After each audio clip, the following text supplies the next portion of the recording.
There's a growing movement amongst BC municipalities to demand a healthy environment for their citizens. City Council recently endorsed a resolution from the City of Port Moody on that very idea. That resolution is bound for the Union of BC Municipalities later this year.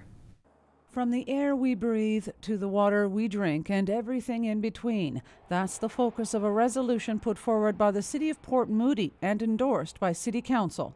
Well, why wouldn't people demand that?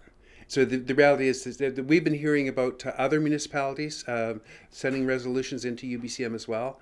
I know that we've got some local proponents, and so I'm excited that Councillor Kohler raised this issue, and that we're hoping that real soon a delegation from those organizations or that organization will come before Council. Gillian Merrick is likely one of the greenest on Council. She says many other communities have taken similar measures, and there is a local movement afoot to ensure such a charter becomes a reality. The movement to obtain a right to a healthy environment is really an extension of what is happening out of the David Suzuki Foundation with their Blue Dot Tour, where they're pushing for the federal government to implement legislation that would create a right for a healthy environment. And they recognize in order to do that they need a groundswell movement. So they're starting in the municipalities first, which is a great way to do it.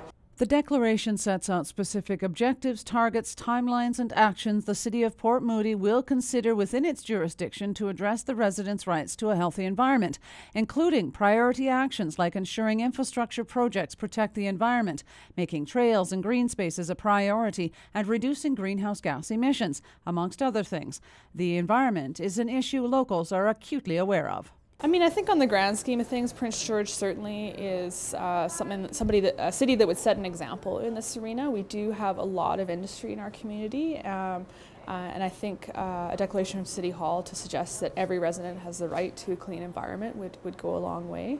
This community has come a long way when it comes to improving the airshed especially, but that has been the result of ongoing pressure from residents of the community. That pressure, says Councillor Murray Krause, cannot let up. And just to think that we're going to keep doing what we do, what we do to our environment on an ongoing basis, and not do something about it is just wrong. So it really is about getting people to start thinking about it. And again, I think it's important to know there's some really brilliant minds who are already talking about this and been talking about it for a very long time. Krause says it's about being able to raise our children and generations to come in a healthy environment. Cheryl Jan, CKPG News.